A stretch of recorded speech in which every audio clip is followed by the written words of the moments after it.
you need to start walking. I want you to start walking. They gave me alternatives, and they said they give me 6 months, come back, and then we go from there. So sometimes people are told, just don't want to do it, right? That's the truth. Let's be honest. We're told to do ABC first, then they end up giving us medication. That's it. But I hope that all of us will take ownership of our own health and not also wait until we get really in a bad situation like I was like, oh, I didn't know that. So it's okay. Start exercising, 20 minutes walk every day, no carbs, no sugar.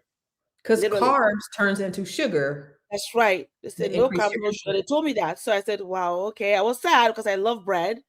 So I had to cut down. Dominique, going back to the sugar, because Black folks, what we've been taught is go ahead and take this pill. We don't change our diet. That toe gets cut off, then the foot, then the ankle, then the leg. Then we walking around with, no leg, a knee on one side, in a wheelchair, still eating fried food, still eating hog maws and pig's feet. Why do you think that's kind of been a lot of, not everybody, but a lot of our story? And Black people are dying at alarming rates more than any other ethnic group because of this very thing. Why are we? Because so when we think about diabetes and hypertension, those things are not hereditary.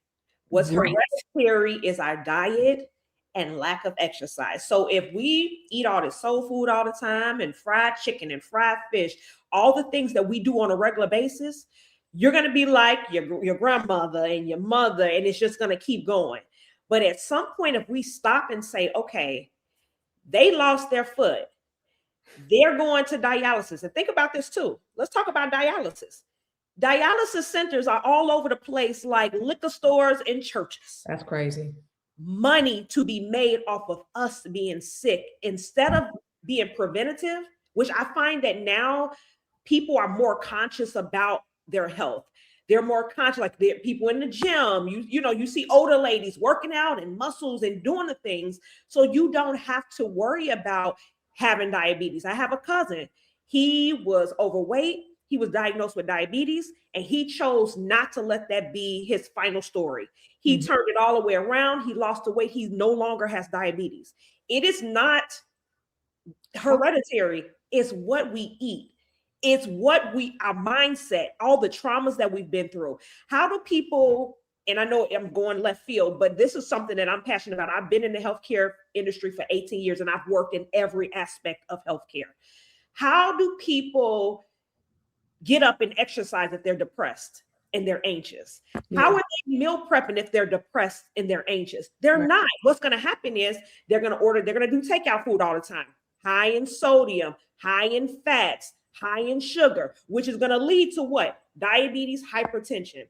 I think part of the issue is not addressing people's mental health, truly, not having mental health services available. Let's go. Period. To address a lot of the traumas that we've been through so that we can take the next step and say, hey, I'm not gonna lay in this bed. Hey, I'm gonna take the next step to be better. Because even when it comes to mental health issues, they can be addressed by doing things like exercising, what you eat, getting enough sleep, meditating, journaling, different things, and not saying that you don't need anything, going to counseling, talking through stuff. And then it prevents and it gives you some kind of focus so that you can do something different. And we're not prone to these things that they say are hereditary. They're not. They're not. That right there, what you said,